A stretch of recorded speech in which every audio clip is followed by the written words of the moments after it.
Nous savons tous qu'il y a un lien entre la consommation de boissons alcoolisées et l'apparition du gros ventre, donc l'accumulation de graisse au niveau du ventre.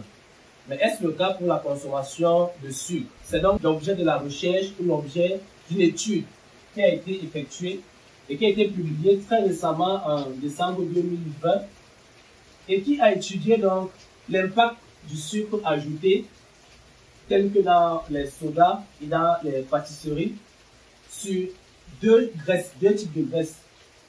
Ce qu'on appelle le volume du tissu adipeux péricardiaque, c'est-à-dire la graisse qui entoure le cœur, et le volume du tissu adipeux viscéral, c'est-à-dire la graisse du ventre. Cette étude a enrôlé plus de 3000 participants âgés de 18 à 30 ans et l'étude a duré environ 25 ans. Et selon les conclusions de cette étude, chez les personnes qui ont consommé beaucoup de sucre de manière chronique, soit plus de 50 grammes de sucre, ce qui correspond à environ 10 à 12 morceaux de sucre, on a constaté une augmentation significative du taux de ces deux graisses, de la graisse qui entoure le cœur et de la graisse qui entoure le ventre, de la graisse du ventre. C'est donc dit que la consommation de sucre, de beaucoup de sucre sur une longue période, peut vous faire avoir le gros ventre. Et quelles peuvent être les complications ou les problèmes de santé liés à cette accumulation massive et anormale de graisse au niveau du cœur et au niveau du ventre?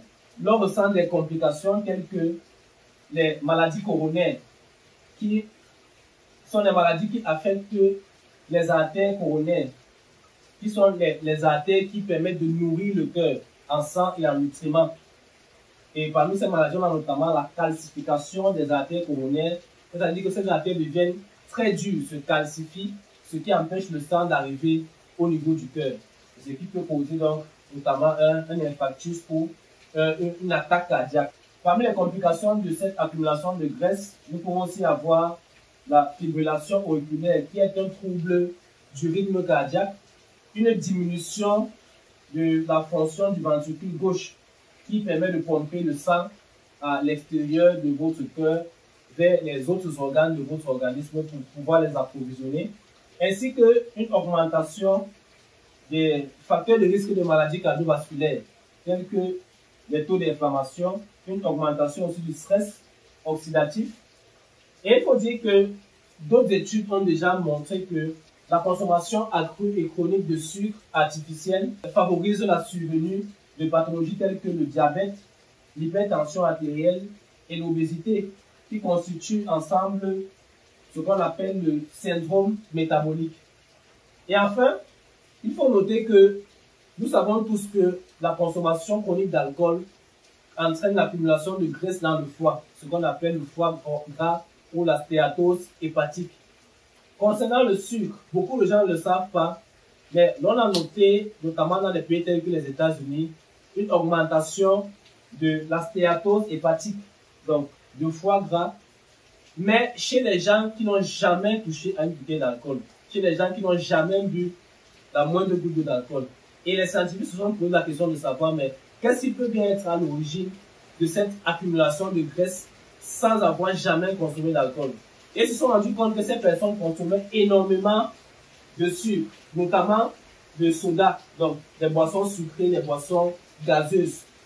Cette condition est appelée la stéatose hépatique non alcoolique. Et elle fait partie des problèmes de santé que vous pouvez avoir si vous consommez trop de ces boissons sucrées. Et il faut dire que dans cette étude aussi, ils ont noté que ceux qui consommaient beaucoup de sucre avaient tendance à consommer moins de nutriments, notamment provenant des fruits, des légumes ou des céréales. Donc, cela pourrait aussi être à l'origine de déficiences en vitamines ou en minéraux, en dehors des complications cardiovasculaires ou métaboliques dont je viens de parler. Donc, si vous êtes un fan de ces boissons, si vous en consommez régulièrement et dans une bonne quantité, ou bien les pâtisseries ou de tout autre aliment qui est très riche en sucre, il serait préférable de réduire la consommation de sucre artificiel, si possible de l'arrêter complètement et d'opter pour des alternatives qui vont toujours vous apporter du sucre, tels que les fruits, mais qui vont avoir une bonne valeur nutritionnelle parce que ces aliments sont complets et vont vous apporter donc suffisamment de nutriments tels que les vitamines et les minéraux. Nutriments que ces sodas, ces boissons sucrées ne pourront pas vous apporter.